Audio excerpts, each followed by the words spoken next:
no âmbito do Executivo, do Legislativo e do Judiciário, a rever o seu arcabouço jurídico, né, para adequar todas as nossas ações aos princípios da Convenção.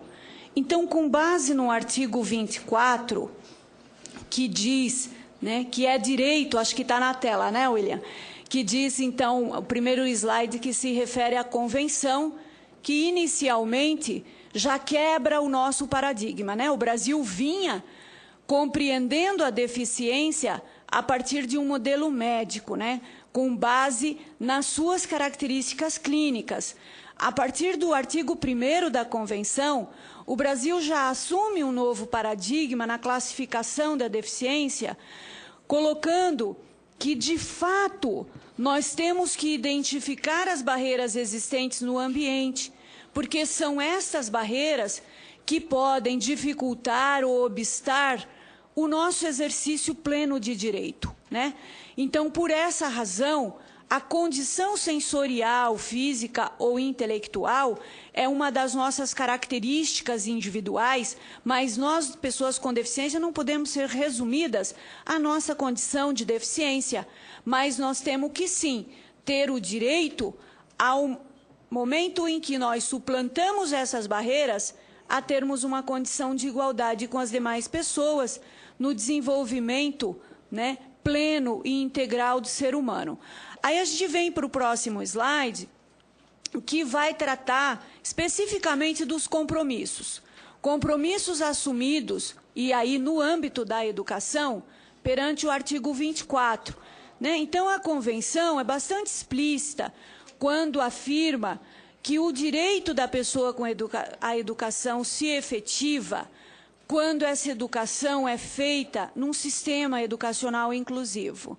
E que, para esse sistema acontecer, o Estado brasileiro deve, sim, promover mudanças, promover transformações, que são exatamente a oferta das medidas de apoio, né? A Convenção define como medidas de apoio necessárias ao atendimento das especificidades das pessoas com deficiência.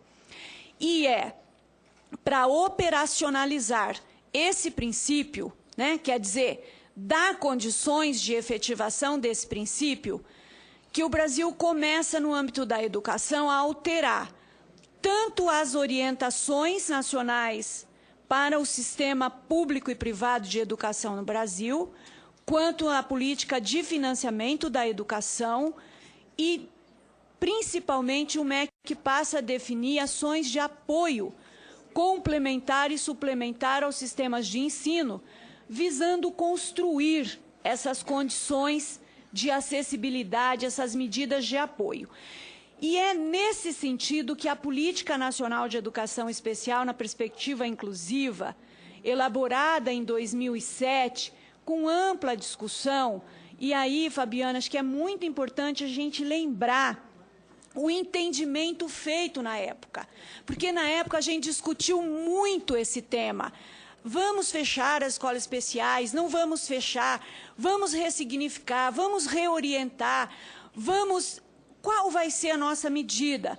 A Política Nacional teve várias versões, porque cada versão produzida pelo grupo de trabalho, né, nomeado pelo ministro da Educação, era submetida e a gente discutia. E, na época, o entendimento foi exatamente no sentido de contar com o trabalho conjunto.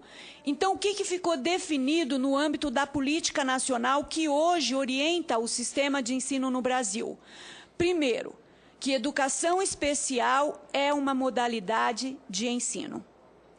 Só que é uma modalidade complementar para atender o princípio do desenvolvimento inclusivo do sistema de ensino. A educação especial deixa de ser uma modalidade substitutiva e passa a ser uma modalidade complementar e suplementar. Isso quer dizer que ela tem lugar, ela continua existindo e apoiando esse processo de inclusão. Segundo, o atendimento educacional especializado passa a ser concebido e definido como um conjunto de recursos e serviços, né, disponíveis nas escolas comuns de ensino regular e na EJA, para promover as condições de atendimento da especificidade de cada estudante.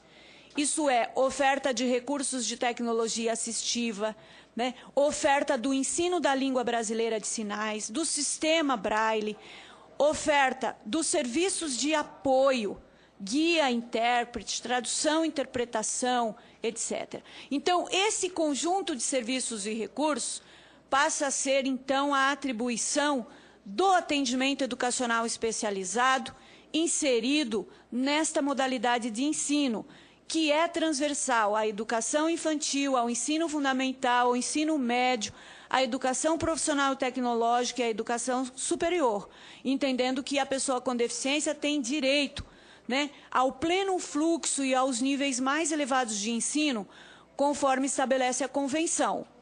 O que é importante dizer? Que para atingir esse patamar, essa qualidade social de um sistema educacional inclusivo, faz-se necessário um grande esforço nacional, das redes municipais, das redes estaduais, do Distrito Federal e, principalmente, contar com o apoio das organizações não governamentais, das instituições filantrópicas, confessionais, sem fins lucrativos, por meio dos convênios. Esse mecanismo jurídico foi mantido e é orientado pelo Ministério da Educação para que esse convênio seja feito exatamente para que as redes de ensino públicas tenham condições de prestar esse atendimento adequadamente. Então, é nesse sentido que nasce o Decreto 6571, lá em 2008, que institui uma política pública de financiamento importantíssima no Brasil, senador. Pela primeira vez, nós passamos a instituir a dupla matrícula. Então, a dupla matrícula, né, no âmbito do Fundeb, esse Fundo Nacional de Desenvolvimento e Manutenção da Educação Básica e Valorização do Magistério, é a principal fonte de recurso hoje, né, para o financiamento da educação pública. E a dupla matrícula, além de ser dobrada, passa a ter um fator de ponderação de, no mínimo, 1,20. Então, essa é uma grande conquista. E, pela primeira vez, as instituições filantrópicas passam a compor esse fundo, porque o Fundef não havia. Né? No Fundef não havia essa possibilidade. E no Fundeb, essa possibilidade passa a existir, dentro desse princípio da construção do sistema educacional inclusivo. Então, não é verdade que as escolas vão fechar, não, pelo contrário, elas foram fortalecidas nesse processo com o financiamento inclusive. Bom, aí eu queria vir para o primeiro gráfico, que traz para nós, né, um outro lado da moeda.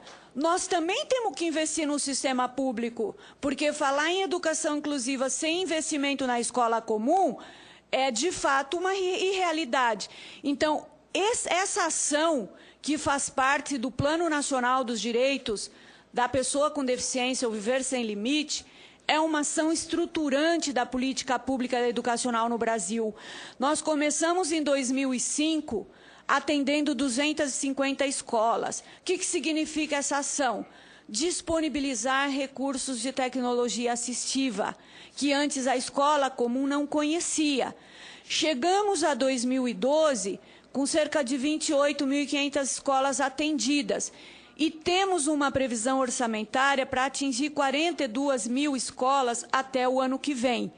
E queremos, né, acho que agora, com a aprovação dos royalties para a educação, temos condições de imediatamente pleitear, senador, o atendimento de todas as escolas públicas brasileiras, para que nós avancemos nessas condições de apoio tão necessárias, né, no processo de conquista da autonomia e da independência das pessoas com deficiência.